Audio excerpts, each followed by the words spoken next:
It all starts back in the forest, mostly down in Southland around the corporate forests are down here. During the harvesting, they will go into site, set up what they call a skid site, and then they will start collecting those logs into that skid site. Most of that wood has more value as wood, the prime cuts in that tree. So a tree will get graded, and then it will be cut into certain parts. Parts within that don't have value as wood then has other opportunities as residues, and that's where they come into the wood energy market.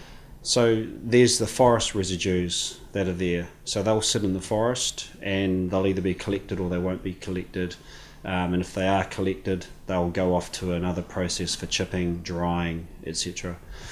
On top of that, there's also the sawmills. So in the sawmills you'll have a large volume of waste that can also be used for wood energy. Niagara is that example where that wood is collected and chipped up on site.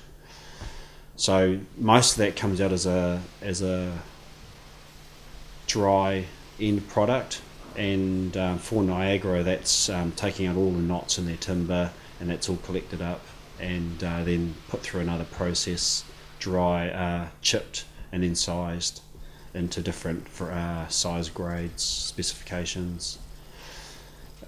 On the other side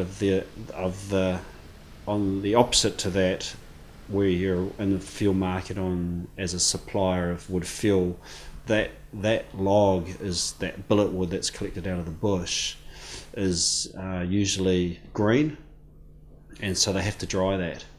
That gets dried down to about 30%, and they do that by stacking it in the bush.